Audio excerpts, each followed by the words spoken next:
This is old geezer Patrick reacclimating to the Pokemon scene, the episode, also featuring Metabots. That's this one. That's the title. That's the title now. There we go.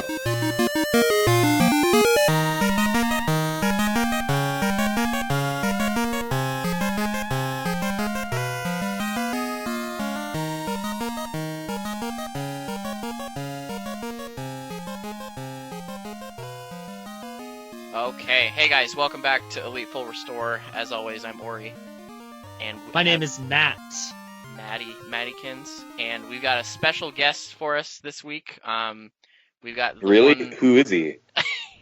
Introduce me to this fantastic guest of yours. Well, his name's Patrick Scarborough. He is a what the fuck do you do again, Pat? I don't even remember. I do gameplay communications. For Riot Games, so he is completely go. Irrelevant to this podcast in every way. Woo! Just kidding. He's great. He's fun and a bunch. I share a name with a Pokemon, Charizard, Scarizard. That's where it comes from. But no, I for the people out there who most certainly may not know, I used to be a competitive Pokemon battler, and that's where I met. That's where I met Aury, and I played in the Diamond, Pearl, Platinum days, and I tried to make a comeback during X and Y, but then it was awful, and so I didn't. What did you hate most about it? What kind of kept you from migrating? What didn't you like? So to be honest, and I apologize if you guys had like a real direction you were hoping this conversation would go. Not at all. Let's do it. But, I think X and Y are, to date, the best designed Pokemon games. They compressed the experience. They added a lot of fun and novel things. They, and especially from a design standpoint, right, like the whole, like the training to like make EV training easier and kind of more of a supported mechanic. Like it just went above and beyond to deliver probably the best holistic Pokemon experience to date. Even though, people still have their favorites, right? Like everyone loves the gold, silver days, unless you weren't loved as a child, in which case you really love Ruby and Sapphire. What if you love gold? That's for the misfits of the bunch. If you love Ruby Sapphire, everyone just looks at you a little different. What if you love both? That's a good point. What if you love both? Well, then you just love, you're just loving Pokemon. You're just here for the mans. You know what I'm saying? That's me. Yeah. But anyways, the point is, I thought it was so cool, and then I got what is it that you guys use now? I'm dating myself when I talk about fucking Shoddy Battle. Shoddy Battle. Fuck. That was I was on the fucking map for Shoddy Battle. But what is the shit that you guys use now? Fuck, what is it now? I Pokemon Showdown. Showdown. Pokemon right. Showdown, right? Yeah, I downloaded Pokemon Showdown, and like there was within minutes like one of the dumbest conversations that I saw in like the main channel or whatever. And then I was like, okay, well, I'm just here to make a team and just play a game. And so I loaded up a game, and my opponent was also really stupid. And I was like, I just feel like that Steve Buscemi picture of the like, hello, fellow kids, right? Like, I was like, holy shit. Here I am at the twilight of my competitive Pokemon days, and I find that I am not only being thoroughly trounced, but also like spoken to in an undiscovered language of a 13-year-old idiot. And I was like, look, man, maybe fuck me, right? Right? So there you go. Fair enough. This happens to me every single time I go on Showdown, which is why I just don't enjoy it at all. Which is why I don't get enough practice, which is why I'm bad at competitive Pokemon battling. It's okay. That's fine. Same. Is it safe to say that this is a podcast and where all of the members are washed up? That's 90% true. Yeah, I think so. Did somebody use surf on this podcast? Is that Got him, coach. Relevant to the discussion, these jokes. Okay. Well, sorry, I'm rambling. Please, host. You're totally fine, man. This is what we want you for.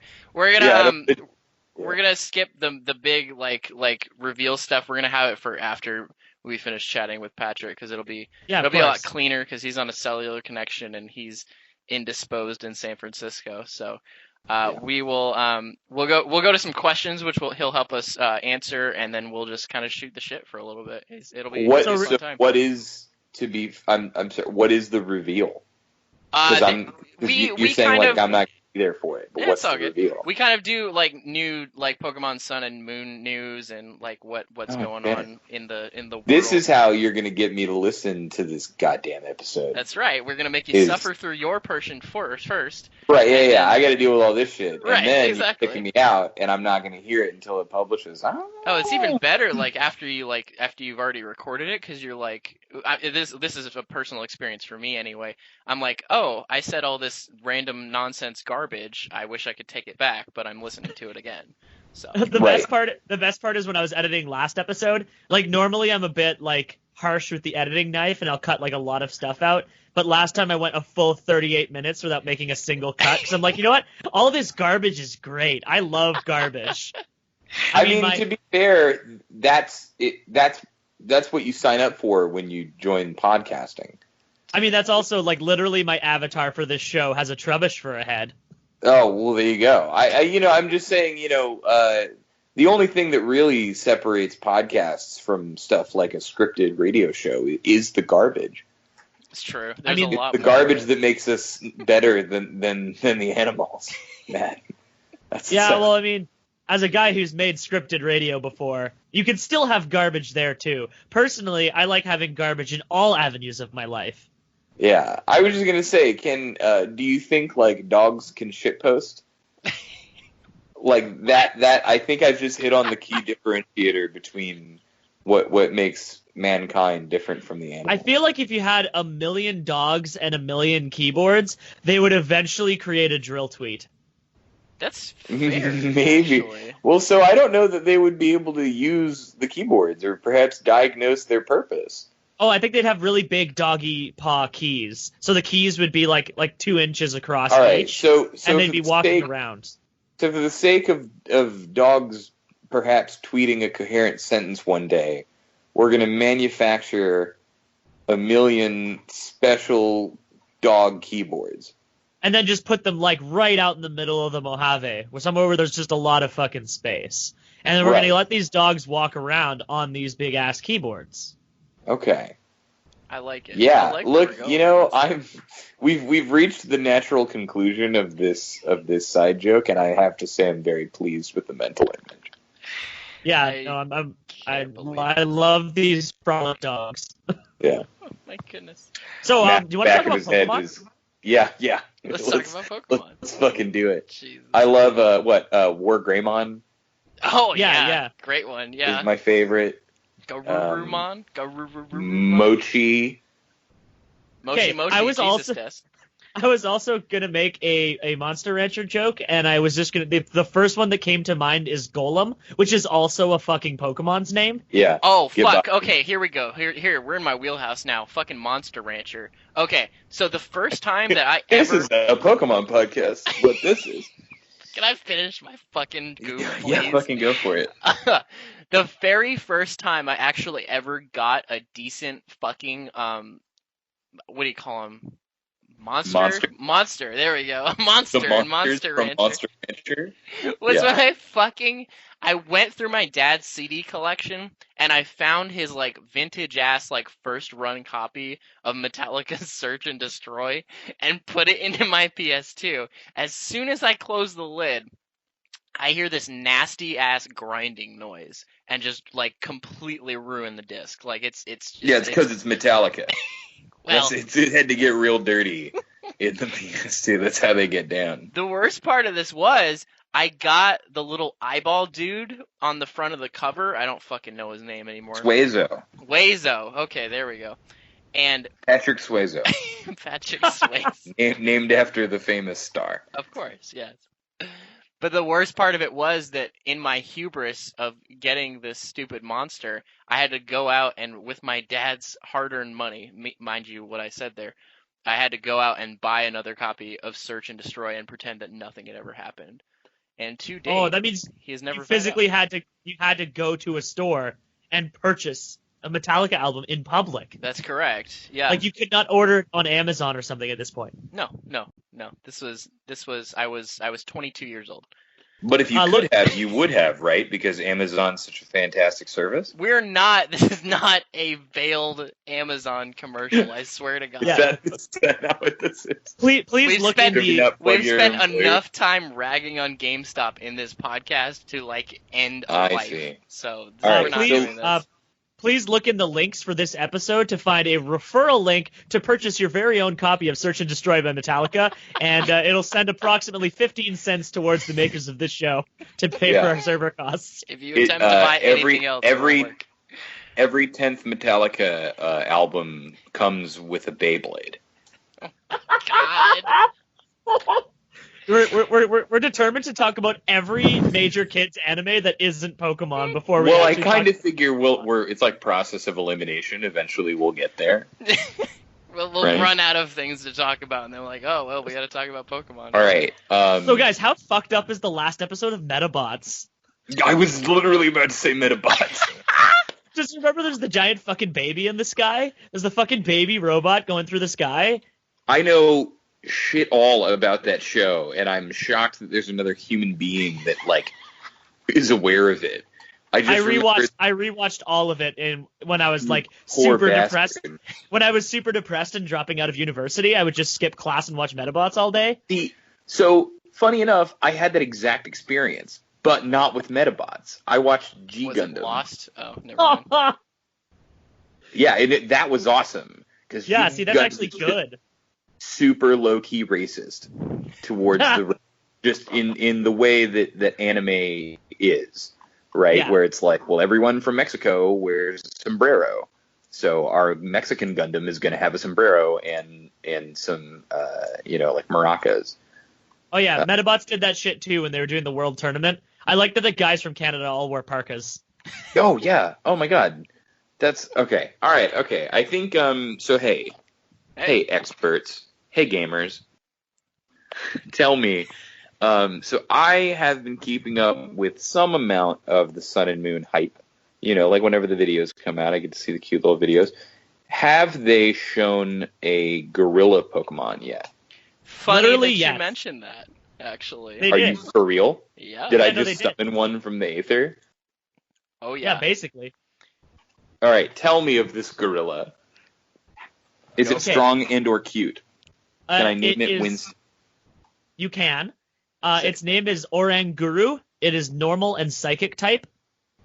Okay. It has a move called Instruct that in double battles allows your partner to use their attack again. Oh, so you just kind of sacrifice your attack for someone else's attack. Yeah. So, but like you, and then also it has the ability telepathy, which means it isn't hit by its partner's moves. So, like if your guy is using like if his You partner's like double earthquake or whatever. yeah, you can like earthquake, you can surf, like all those moves. And basically, if this thing were let loose in the current like VGC season with Primal Groudon in there, basically it would completely ruin everyone's life. So tell me now. This is old geezer Patrick reacclimating to the Pokemon scene. The episode also featuring Metabots. That's this one. That's the title. That's the title yeah. now. There we go.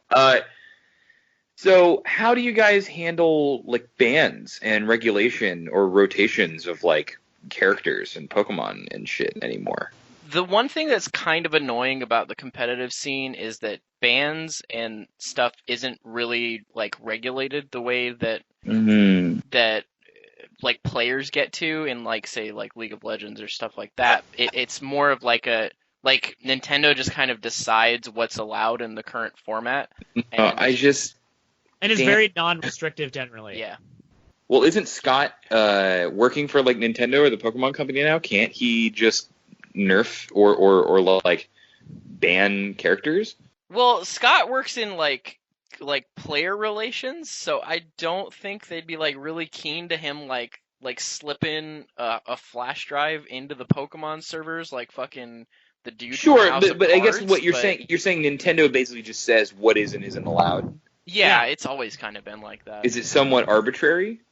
No, like this, it depends on the season. Okay, so like the first game of any season is like the first league is always just going to be, or at least it historically has been, just the Pokédex for that region. No older Pokemon allowed, unless older Pokemon are in that region's Pokédex. And then the next one is generally like an open format, just banning legendaries. And then the third one is usually the more adventurous one, from what I can tell.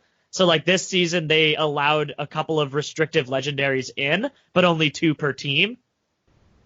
Look, I have to tell you, this is like shocking to me to hear all of this, and not because it's like I come from the world of big bad esports, where it's like, you know, developers, you know, are like, no, we're gonna help regulate all this shit. None of that. It's just I remember when Garchomp was legal, and I don't remember if he is back or whatever happened, but there was a long ongoing discussion about whether or not we should ban Garchomp. Yeah. And anyone who played the game at that point and was like sane was just like, yeah, what the hell? What is this thing destroying every team? Yeah. And because the only way that bans in you know pro play were regulated then was like a bunch of like just people talking on a message board for weeks. It was like the people who were like, no, let's not ban Garchomp. We're already using him to farm rating on the ladder. And like he was like premier in all of their teams, and so it's like, so like I'm glad that we've moved on from just this really weird armchair, let's have like a kind of community discussion about what the balance is going to be. But now I'm terrified that you guys are playing what seems to be the esports equivalent of Mario Party. Okay, so there are 2. It's like, and in this one, who knows what the rules is going to be? Manaphy is legal, but only if you have 3 of them on your team. Okay, so there are 2 different things we're talking about here. So the main like Nintendo sanctioned like tournaments, the ones where you actually like win money and shit like that, those are Nintendo governed. And so yes, this past like season has been we've actually bitched a lot about it in this past like few episodes. Been pretty wacky. Yeah, it's been absolutely insane. Now, the ones you were referring to where Garchomp got banned out were the Smogon ladder, and that shit still happens. It is my grievous honor to tell you that shit happens constantly. No. Yeah. No. So we have such you interesting. should have seen. I feel like the guy at the end of Planet of the Apes that discovers the fucking Statue of Liberty. Oh yeah. Like I've thought I was living in a different age this whole time. Oh no. But it has gotten so much worse. Like Pokemon X and Y, like ladders on Smogon were a fucking bloodbath around when Mega Evolution started out. Like that shit was wild. They had to suspect test every single Mega individually. And like 4 or 5 of them got banned to Ubers. And then they put out a Mega Maruvi and Alpha Sapphire and had to create a new tier because Mega Rayquaza was too strong. They've actually made a few different like changes to the tiering system. So not only do we have stuff like Aegislash and what do you call it, Greninja in Uber just because it quote unquote over centralized the metagame. right. But remember the borderline tier that was back in DPP and all Yeah. They have those for every single there's tier. now there's a borderline for every single tier now. So there's BL for UU, which is BL2, and then there's BL for RU, which is rarely used, and then I think there's a BL3 if I'm not mistaken. There's a BL3 and 4. Because there's RU and PU. There's rarely used, and I don't know what PU means, but I just think of it as like, ooh, PU. All right. Man, I don't want this to just be this discussion, and I know I'm probably preaching to the choir, but that is so stupid. Like, okay, yeah. Jesus. This is why I don't play on the Smogon ladder. It's boring. Well, it's like, first off, the whole point of borderline, to take it back, the real issue here is that you can't both have a tier that is meant to be like a competitive format, as well as tell me that the competitive format is defined by usage. Right, and maybe they've departed from that, but that was a problem back in the day. Nope. What is overused, right? It's like, well, technically, if everyone decided to play fucking, I don't know, Zangoose, some ass Pokemon, like if everyone decided to play fucking Zangoose tomorrow, it would be overused because the rates are just, you're using it a lot, right? Therefore, you can expect to see it in the metagame, right? Right. However, so like borderline seem to exist as this like, hey, this thing is too strong for us to let it into the tier below, but it's not used enough for us to put it up here, which is just stupid, right? So it's like remove all borderlines and just say like Arcanine or whatever the fuck it used to be. It was like Tentacruel. I'm trying to think of other borderline Pokemon from back in the day. Just I say think like Infernape was one of those. Yeah, I know what you're talking about. yeah, Infernape. Well, which is funny because then Infernape just naturally became OU anyways because it was like a fucking dope starter at one point. Yeah, the fucking Mixape. I'm just saying like holy shit. What a mess this is. This is so stupid. Yeah, like just play the game? Well, no, but listen, I'm not trying to say that the idea of competitive tiers is wrong. I'm just saying that like you need to define that those competitive tiers are either exist to create like a balanced metagame within a set amount of Pokemon, which I think is fine. I think it's like standard, extended, or modern now that it's called in like Magic the Gathering. Like I think those things are fine, right? But then don't also tell me that they're meant to be described by usage rates, right? It's just like holy shit. Just have Tentacruel and underused, and then have a separate discussion if it ever becomes suspected that it's strong enough to move it up. Right. Right? Just be like, hey, you know what? I think we're dumb, and this thing is actually a lot stronger than we thought. Whoop, I don't know. Yeah. Push it up then. Right? I think the issue is that just to suspect test the matchups for Pokemon is just like a prohibitively long process because of how many goddamn Pokemon there are. And this community is the whole reason that I am so happy I work on a game where there is a team that balances it. Like, look, this is not my soapbox right now for this particular issue, but anytime someone has ever been like, but what if we all just balance the game together? I'm like, no, Smogon is what happens. Yeah, very, very Your true. patches will take 8 years to come out. Yeah. And they will be like, you can't expect that there will be any sort of integrity with which people will pursue these discussions. No, not at all, because then we have the same issue that like Smogon suffers from. I use that in present tense, even though I haven't been there in fucking forever. But it evolves into politics, right? Like, because if you don't have some sort of like strictly non-biased party that actually had a hand in like creating the game, then you run into this issue where you're like, well, I think this is over-centralized because I see it a lot when you don't have the data to back it up. And even if you do, it's tenuous at best. Yeah, like, you know, I don't want to, like, for any of the league players that may be listening to this, I don't want this to sound as crass, but it's awesome to just be like, hey, what's up, y'all? Aury's charm is different now.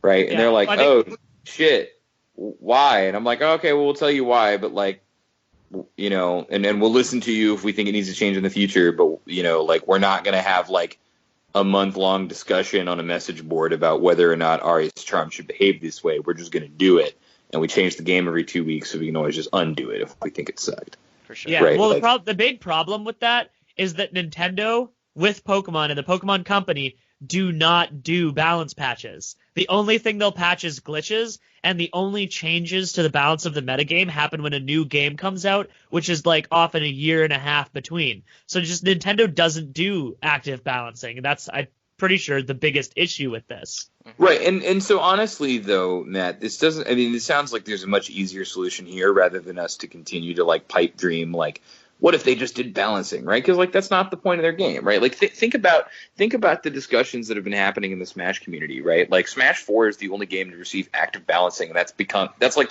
because Melee's been played for, like, you know, a million years now, yeah. Right? Like because the game scene has continued on so long, and so when they were making this one, they had to be like, oh shit, it's a real sport now. Like, we gotta try to treat it with that level of respect, right?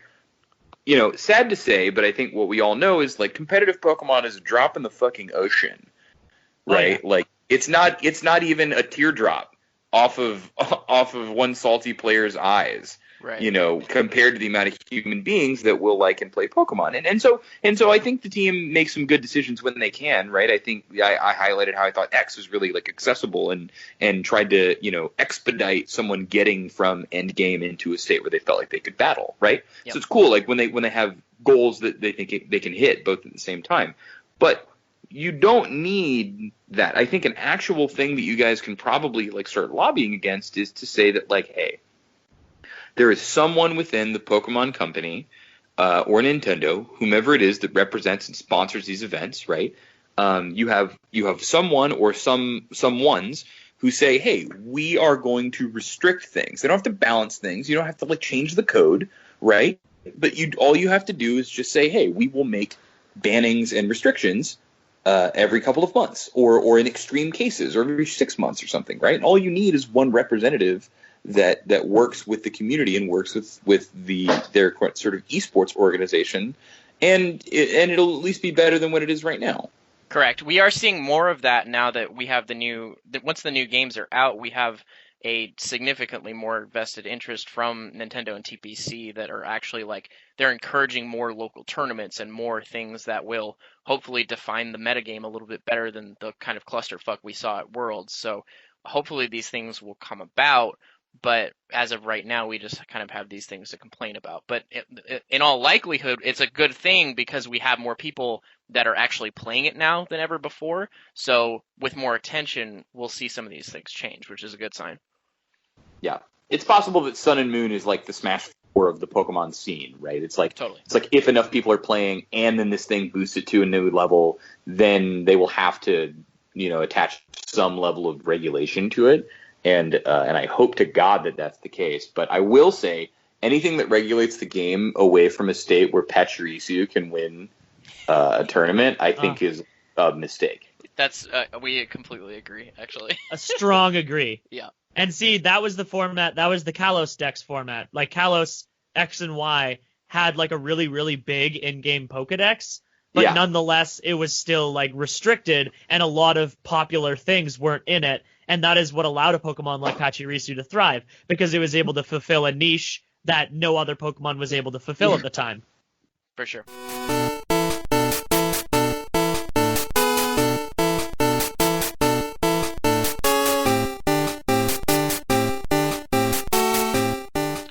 Okay, we can get away from the serious stuff now because we are running tight on time with Pat, but because he has and y'all have editing shit anyways. We're making more work for Matt. It's all good. That's all. He does plenty of work. Yeah. Do we want to get into any of the announcement stuff, like the announcements about competitive? Like we could do that before Pat leaves, or do you want to just go into questions? Let's go straight to questions. Because that sounds like we're just we're enjoying our bullshit, and we can do that. It seems like a safe space for bullshitting. For sure. I have actually a question that I want to pose to Patrick, and it is from our good friend Amanda. And she says Amanda Holt is her name. She's a good friend, wonderful girl. Amanda Holt. Holt, yes, love her to death. Hello, Amanda. I have a question for your Poke Podcast. So, to set the scene, back in high school, say grade 11, bringing handheld systems and playing old school Pokemon became a fad. I didn't have a handheld system because I was poor, so my friend Jordan let me borrow his. I had a lot of fun playing classic Pokemon, and I held onto his system for a few months until he wanted to sell it. When he asked for it back, I realized I lost his stylus. I packaged the system up for him, including the games, and returned it to him without mentioning the lost stylus. He sold it over eBay without checking, and when the buyer received it without the stylus, they got really mad. He had to issue them a refund and got a low score on eBay for it. He was really confused and assumed that the stylus got lost in transit. Very bummed. I never told him, and now he's going to prison. Unrelated circumstance. So my question is this. When I inevitably end up in hell, which Pokemon do you think I should put on my team to battle with Satan? Well,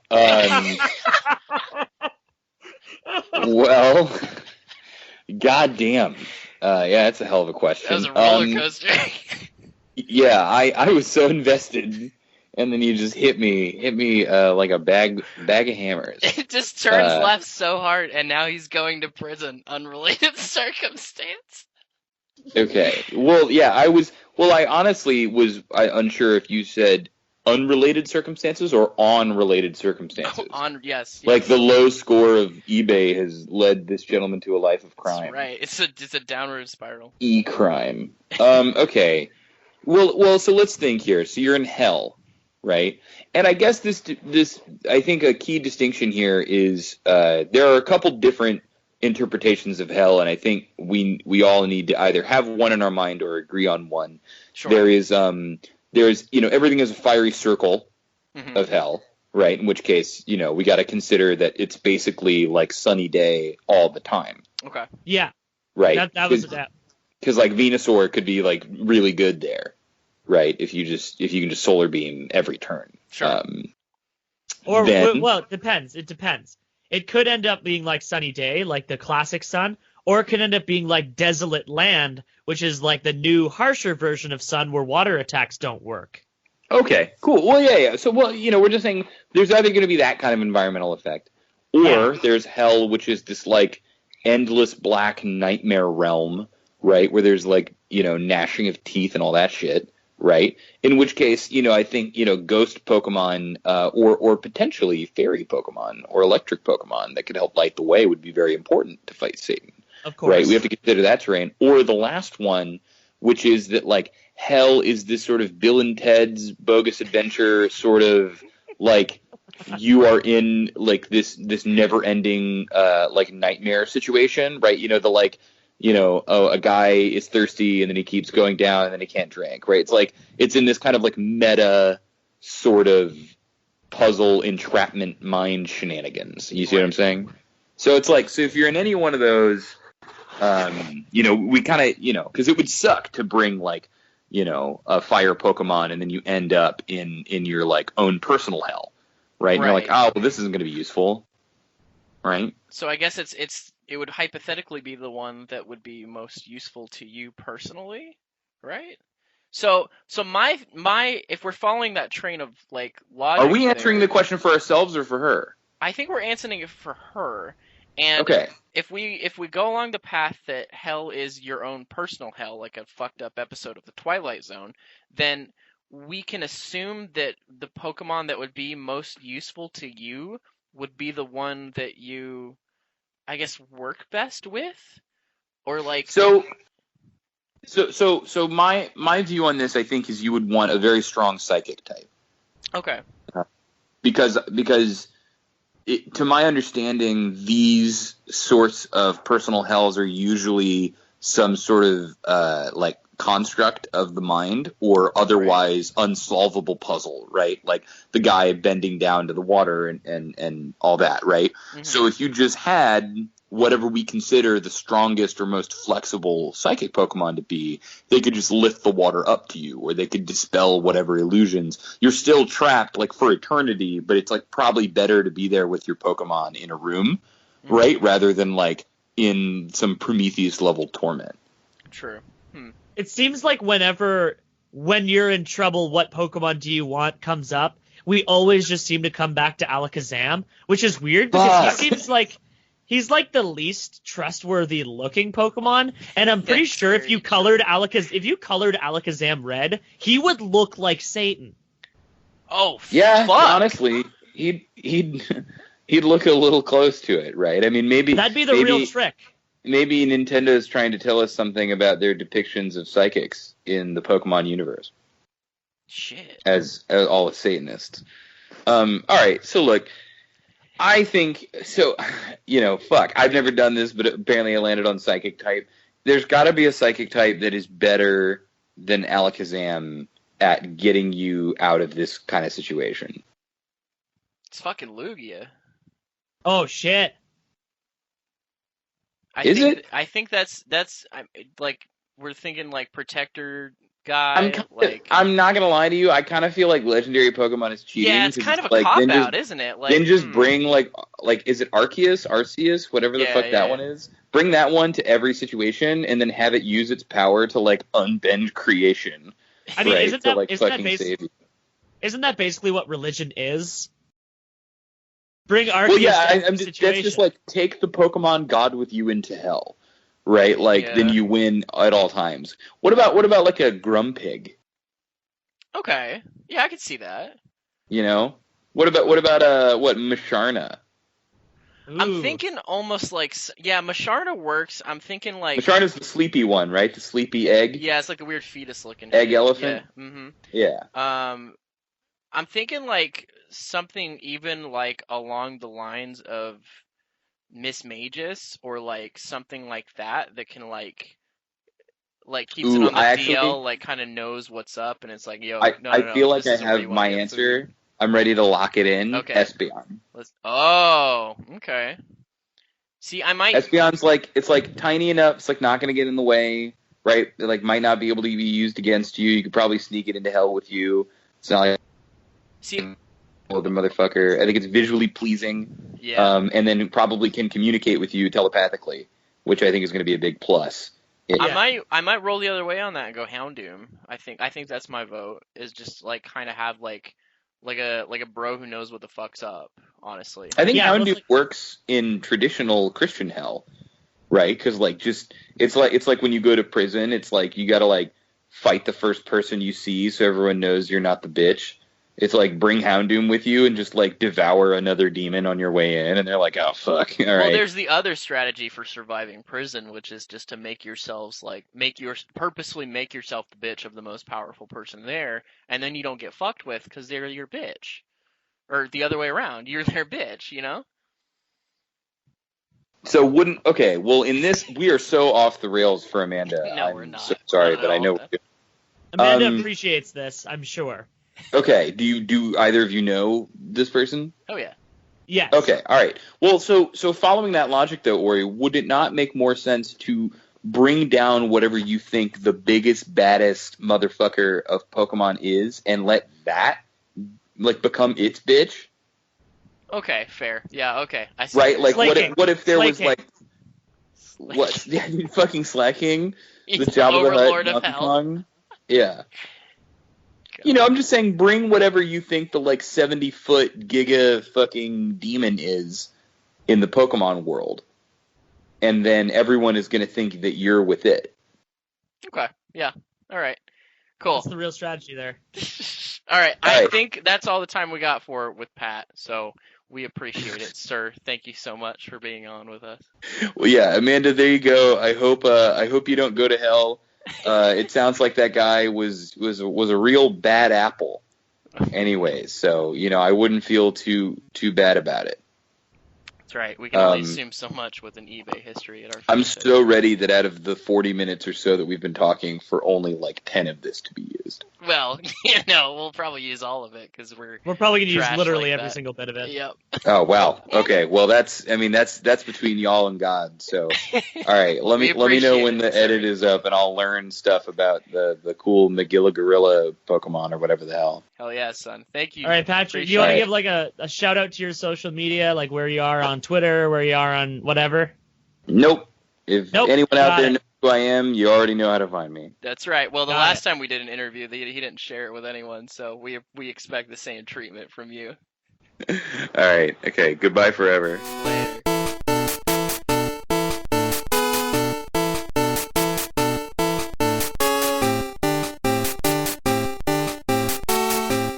Okay, brief news section. Here we go. Pokemon Bank update got delayed until January. Don't worry about it. It's fine. What was that update supposed to entail, Matt? Because you know more about this than I do. The Pokemon Bank update is basically the one that makes it compatible with Pokemon Sun and Moon. So basically, Pokemon Sun and Moon are going to be unable to use Pokemon Bank until January. That sounds like Nintendo and TPC to me. Pokemon Showdown.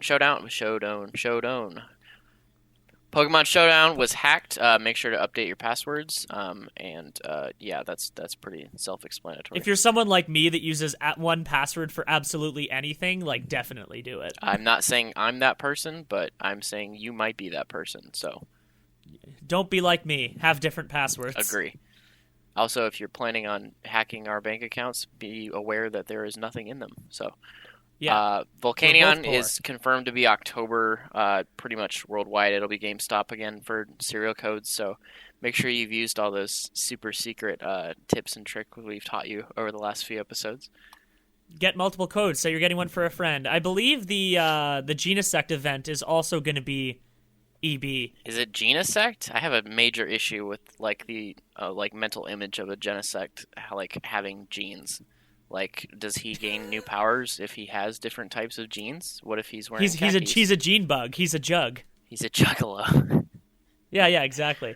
No, just whenever I have never heard a Pokemon's name spoken out loud before, I will just go with whatever comes to mind, and he is one of them. I'm pretty sure he's in November. That sounds right. Because next month is Keldeo, then it's Genesect, and then it's Meloetta ending the year. Correct, yeah. And then the new ones. Ooh. So that means there's it's like two more serial code events, which I hate serial code events. I hate going all the way over there. They're really annoying. And I did actually go there to pre-order Sun and Moon, because if you pre-order both Sun and Moon, the pre-order bonus at GameStop and EV Games is a cool poster. Yeah, and they don't really want you there just for the codes anyway, so if you're going in to get the codes, you might as well pre-order both just to get the poster. So yeah, like I'm literally like, I don't even know if I'll keep both. I might just give one to a friend. Yeah, it's totally not just as a even gift. thing. You can go back in and return it for all they care. They really don't mind. They don't seem to know much, because when I was pre-ordering, they're like, "Oh yeah, it's the Steelbook." I'm like, "I'm pretty sure the Steelbook is Amazon exclusive, dude." Yeah, they don't have anything confirmed yet, is why, so they probably won't know much, but that's what we're here for. Yeah. Well, I just threw $50 down, so like I knew it would be at least more than that. Yeah. So Sure. Yeah, so go get that poster. It has like the Alola map on one side, and then it has like a really cool Poke Ride design on the other side. Like, it's really nice. Not as nice as the Hoenn map that came with the ORAS pre-orders. That thing was beautiful. Pokemon Go Plus is out right now too. It's $35. It should be also. I think the most recent update put it live for Apple Watch also. So if you have that expensive device, go for it. And it's kind of interesting. Tara has one, and it's more of like a. I don't know if it actually tracks live with the app itself, much as it just kind of gives you random stuff, but you can definitely catch more than what you've already caught too, which is good. But it's expensive. I don't know. I don't know if I could recommend it, but it seems kind of cool if you're super into it. Well, it's even more expensive in Canada, not only because of the exchange rate, but just because everything's more expensive in Canada. So it's like a solid $50 before tax. Oh, fuck that. Oh man. Yeah, which, like, that's why I didn't bother getting one when I went to do my pre-order the other day. Even though, like, I really like the idea of, like, slightly more distance tracking, because basically all I do with the app right now is just get candy and eggs and hatch them. Yeah. Because, like, I have basic forms of, like, every single evolved Pokemon I need now. So basically all I do is try to farm candy and eggs to get more candy to evolve things. And then there's a couple of basics I need, like single stages I need, like Lickitung, Porygon. Or you uninstalled the game, didn't you? I put it back on last night because we went out and kind of just screwed around with it. It's still Pokemon Go. I mean, I don't know what else to say about it, but it crashes. I like far having less. Eevee sitting on my shoulder, which is nice because I somehow haven't been able to catch an Eevee for the last 2 months. So they're like outrageously common here. I can't find any. It's really fucked up. It's Eevee that's outrageously common, Drowsy that's outrageousally common, but we've been over this Drowsy before. City. One thing we haven't actually gone over on this podcast is the new buddy system. So as Aury said, you got Eevee sitting on your shoulder. I got a Graveler sitting next to me. Basically, depending on the Pokemon, they either will yield a candy per kilometer, a candy per 3 kilometers, or a candy per 5 kilometers, just for like being next to you, which is super nice. I hate kilometers. Yeah, see, welcome to my units. Anyway, what else do we have to talk about that? Geodude yields 1 candy per kilometer though, which is super important because he's like the highest evolution that does that because it evolves twice. Right. So it's super good that I have a Graveler in there right now. I'm going to get a Golem super soon. That's almost all we have for news. There's just one more thing we have to mention, which is the next news coming from the Pokemon Company. October 4th. So, judging by previous years, this is almost every time, like the 1 month or so before the game comes out, is when they reveal starter evolutions. So that little note sitting at the top of our document saying, hey, when are they going to talk about the starter evolutions? That's probably it. October 4th. Probably. And again, don't hang us and draw us and quarter us if something happens that makes that not happen. But they stick this pretty is close to typically when they patterns. do it, so we have Yeah. a fairly good feeling about this one. Well, it's a lot of people were like, well, the pattern is they always reveal the starters in early September. And it's like, well, I mean, that's when the games are coming out in October, dingus. They're coming out in November, though. Yeah. Well, there's also, like, they've kind of thrown out a lot of the major patterns that they've done in the last couple games, too, so we can't really count on those things anymore. Like, we didn't get the third, like, variation of the X and Y games yet, and we're probably assuming at this point that we're not going to get them, so... We can't really well, they count put all on the that stuff anymore. Zygarde stuff in Sun and Moon, so I assume that that's what they're doing with it. It's possible. It's hard to tell. So maybe this is what Z was supposed to be. Well, we won't really know. So that's everything for like the short pack news. But now let's get into like the longer stuff. There's a lot of Sun and Moon news that has come out since our last episode. And we don't have the time to talk about all of it, so we're going to try and blow through it as quickly as possible. We'll get through it real quick. First of all, clothes are back, which was confirmed long ago. Addition to the ability to go hatless. Hatlessness confirmed. Hatless. And you don't have to waste your in-game currency on it because they have a special currency for buying clothes with called festival coins. Thank God. Of course, we all know that the festival coins are going to be super annoying to catch and get and shit like that, so... have fun with that, and I'm sure I'm going to be spending the entire game just working on those anyway. So, you win again. I'm hoping that you'll be able to get them via like Pokemon Bank, like how you could get Pokemiles and battle points through there. Like I'm hoping that that's just like a third option of currency you can get from Pokemon Bank. Yeah. Mostly because I have like an absurd number of Pokemon in Bank, and I like farm a massive number of battle points at all times. I have way more than I could ever need. Sure. I could buy 5 ability capsules right now. Oh my god. That's Pokemon so and Me is back, but it's called Pokemon Refresh now. It allows you to do a couple more things. There's still the affection and stat boosts, ability to withstand a hit in battle, all that kind of stuff as before. But there are more grooming options available in the game, which let you heal status conditions. I like the little blow dryer that's shaped like a Porygon. It's the cutest thing in the world. I want one of those like for real, and I know they're totally going to sell them in Japan, and I'm going to spend an inordinate amount of cash importing one. I don't even blow dry my hair, but I'm still going to do it. There's also there's a Tyranitar comb. Oh. And it's so cute. Too spiky. Would ruin my skin. Right. We got through all that extremely quickly. Now we have new Pokemon. Yes. Rockruff has 2 different evolutions, and it's so exciting. So they're version exclusive. They're not just day and night like we previously had in the leaks. But they're both... Are they both pure rock? Was that right? They're both pure rock, yeah. We were thinking that the other one was going to... The dark... Like the moon one was going to be rock dark, but they're both just pure rock. Their name, by the way, is Lichen Rock, which I actually really liked their Japanese name a lot. It was Lugarugan. Lugirugan. I don't know. Well, I mean, I just like anything going with Lugaru. Like, you got to go with that Frenchness. You understand. Yes, it flows off the tongue, so, if you will. That's going to be very much me nicknaming after the Japanese name, which I've done before. Lugaru.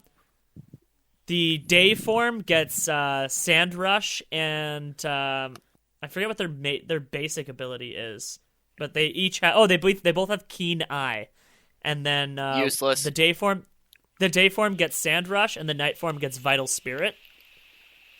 The day form gets a new priority rock move, called Accelerock.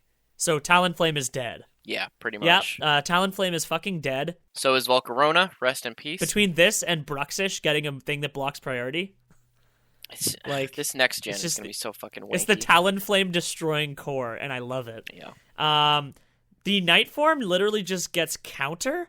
Like they just gave him counter, and they're talking about it like it's a new thing. So unless that he's getting like a rock type version of the move Metal Burst, then that seems like an underwhelming decision. Yeah, it's like I don't know. I think they're gonna have to.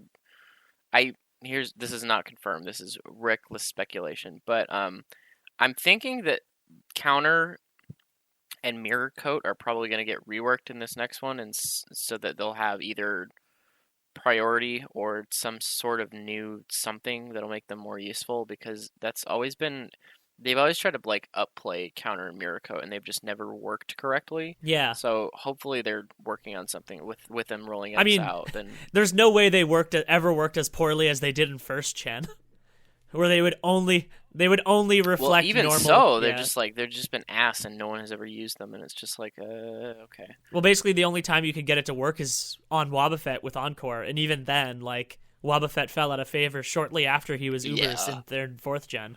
Yeah, and people even like to put Tickle on it and shit like that instead of one or the other, so it was kind of useless. Yeah.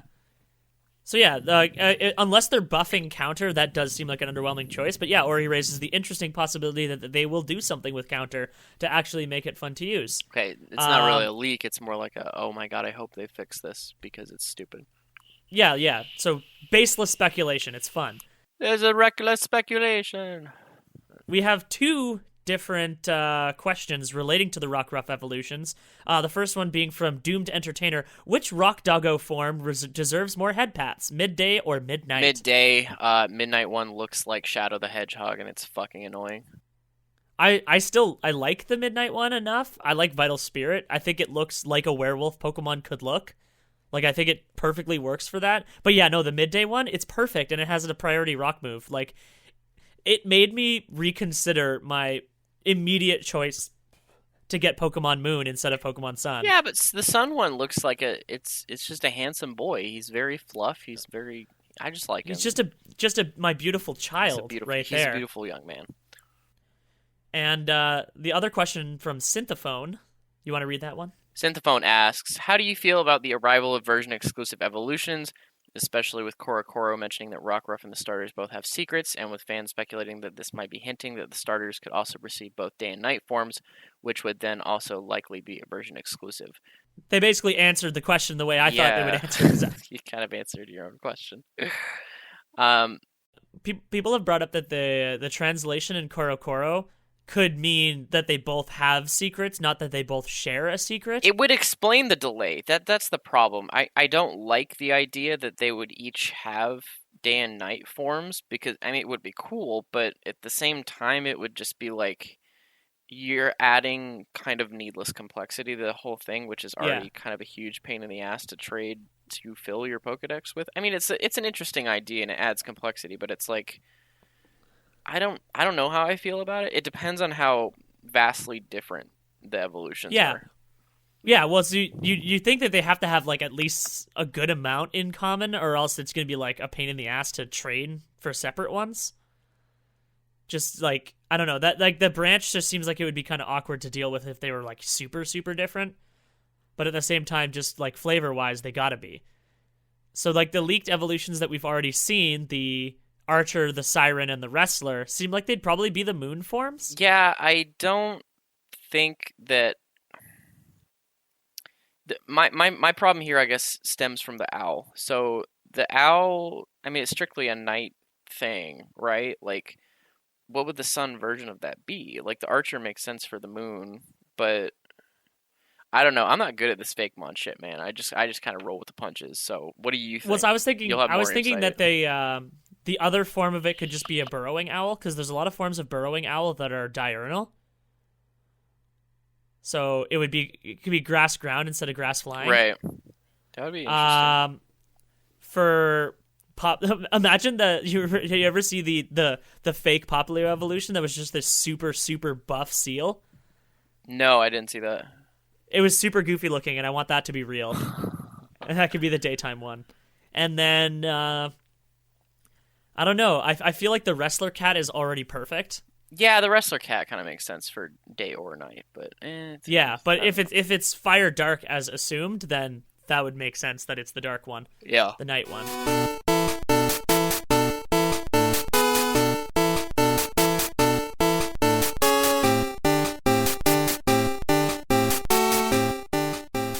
There's a couple more Pokemon that we're not going to get into this week, just in interest of time. So you guys will get to hear our thoughts on Passimian, Oranguru, and Ultra Beasts on the next episode.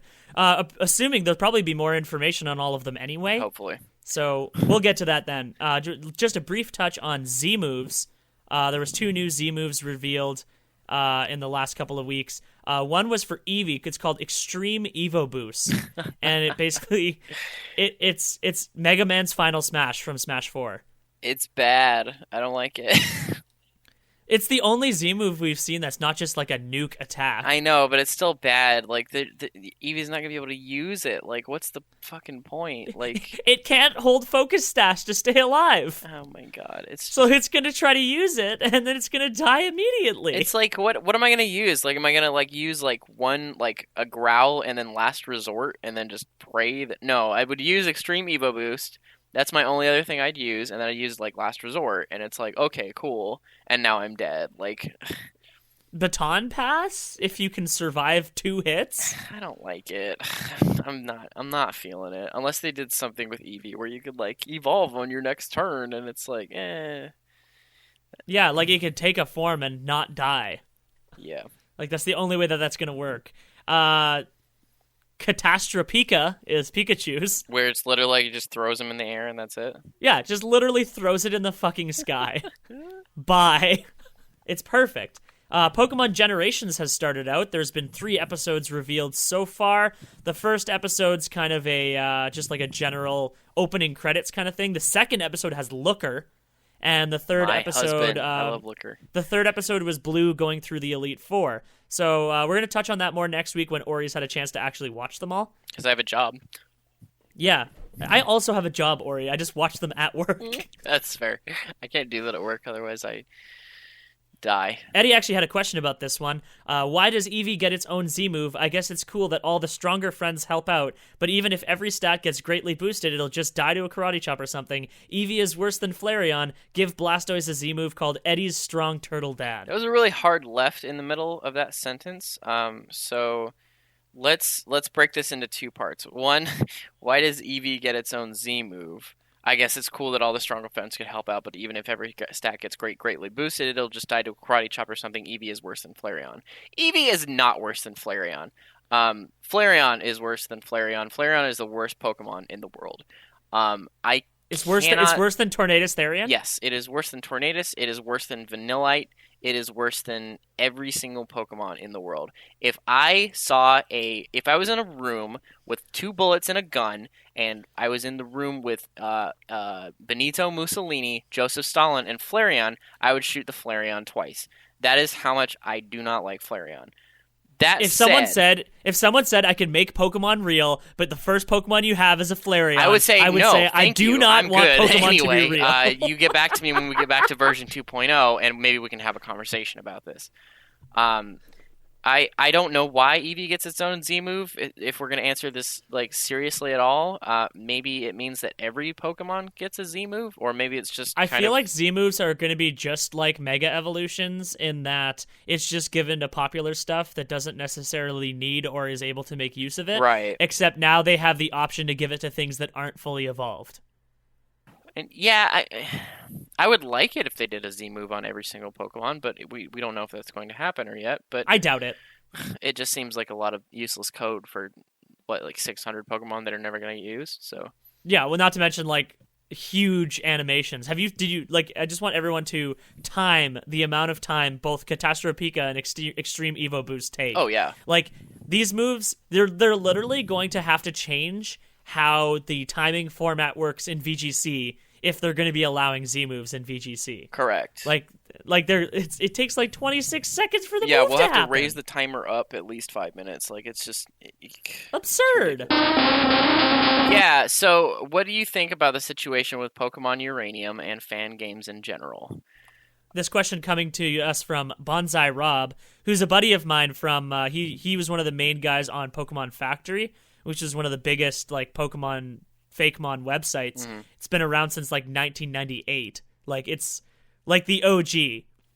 The OG. And the last time a Pokemon fan game has gotten a cease and desist was when the original Pokemon Online got shut down. This is like before Pokemon Online was like the sequel to Shoddy Battle, because that was also one of the battling servers. Right. It was called Pokemon Online. But Pokemon Online was an MMO project that some friends of mine were doing in like 2003, 2004. And that is the last time that a Pokemon fan game got a cease and desist. Like, they've been really, really hands-off with the Pokemon fan game community, but since, like, the gaming press is just so thirsty for shit, like, Pokemon Uranium got way, way, way more press than it was expecting with its release. Yeah. Nintendo's kind of been clamping down in general on fan games recently, though, like, a lot more than they used to. They're always really laissez-faire about it. Like, the another Metroid 2 remake got canned, like, 2 days after it came out. And Mother 4, which is like a long-standing fan game that's supposed to just be like a Mother game, is also just probably just going to preemptively retool itself as to not be a Mother game anymore.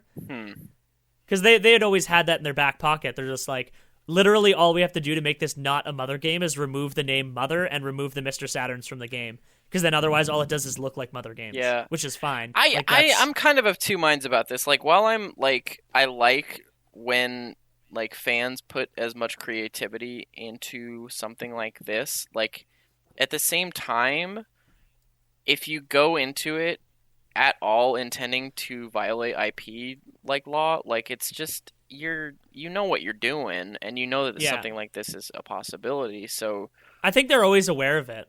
Like, that's why you could always see, like, fans are always way madder about it than developers are. Yeah. Developers are always just like, man, I kind of hoped that we could last a little longer, but it's fine. Like, another Metroid 2 remake guy has been making that game for like 8 years. Pokemon Uranium was being made for like 9 years, and they're just like, well, we did it. We had our fun. We learned some things about game development, and we're done. Right. I guess and then it's more of a complaint about people who are annoying and like to bitch generally about stuff like this. With Metroid, it's like Nintendo just doesn't care about Metroid. Yeah. Really. Well, at Federation all. Force. Oh God. But it's just Metroid. Have you seen those do commercials? They're like trying to like plug it. It's like, whoa, it's like the best multiplayer game I've ever played, dude. Like, oh God. It just looks. No, like, I haven't seen. It looks those. like Hunters, but ass.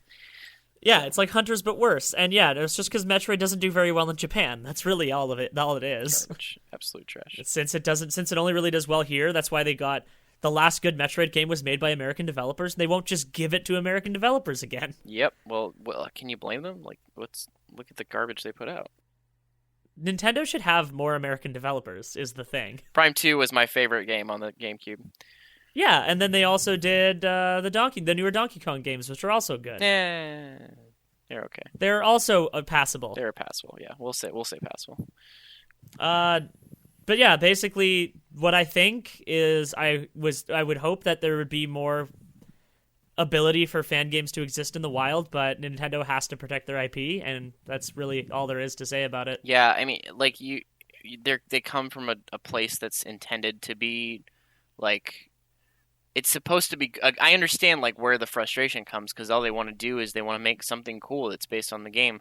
But at the same time, if you allow stuff like this to happen, then it's a really, really slippery slope with violating IP. Like, they can make money off it, they can sell merchandise, and that can really, especially with as much money Nintendo's lost in the last few years, like, they can't really afford anything like that to happen. So at least none of these games were trying to make money. You can say that. Yeah, that's comfortably. True. But that's if you were to allow it to go on, then someone might have wanted to make money off. You know, it's that kind of thing. So yeah, covering their own asses. Squizpillion has 3 questions for us this week. Oh God. Who vapes harder, Shiftry or Hypno? Where you stand on this? Shiftry. Okay. Just look at its fucking face. It's got the long nose. Like, the nose could be a vape, like, on its own. Yeah, but Hypno has a huge nose. He could vape extremely hard. You don't vape through the nose, though. What I'm saying is if the nose is replaced by a vape, then we got something going. But with Hypno, it's not like you can't have... That's just a big honker. It's like it's not an actual vaporizer. But with Shiftry, it's like, okay, that's maybe we'll have benefit of the doubt here. I'm gonna go with Hypno because he seems like the type of bro who's just like, yeah, like I went to the Evergreen State College, for those of you who are familiar with like Southern Washington and The Simpsons. So if you have any idea what that kind of like student body is like, I know what vape guys look like, and they look like every single student at the Evergreen State College, and they all look like Hypno after like 20 years. So I'm going to call Hypno right now. Is that going to be the daily vape then, Hypno? Oh yeah, let's do it.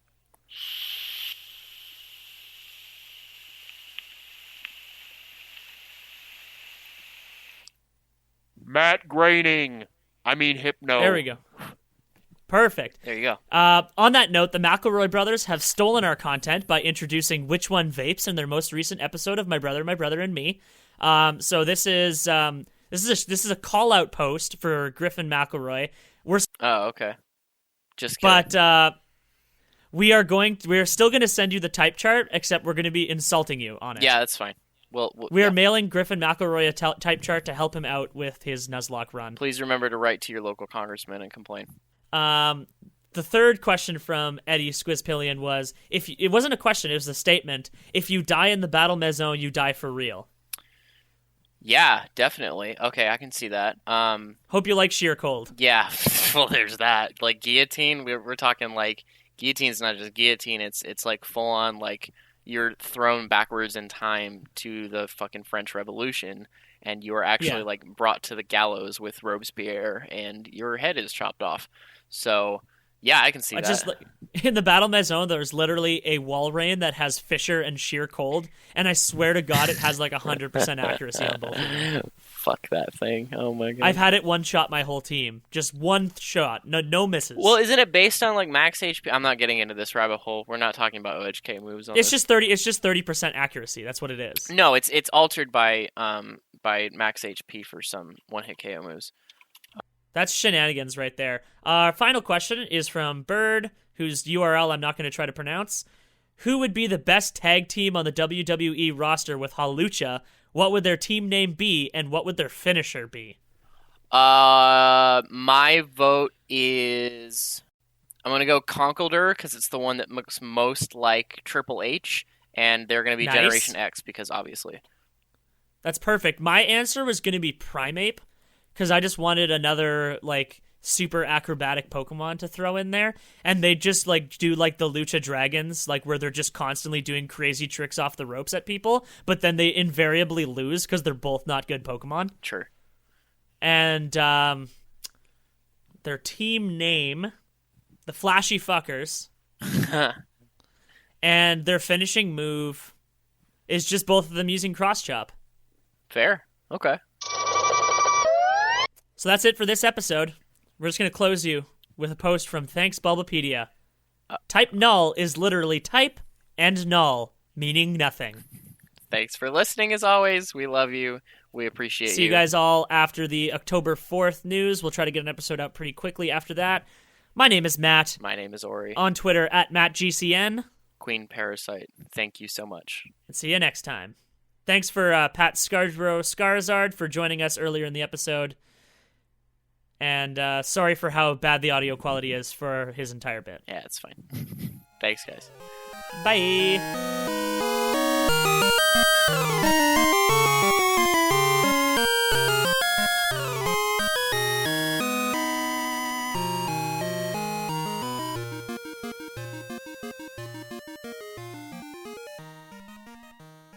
Give Blastoise a Z move called Eddie Strong Turtle Dad. Oh my god.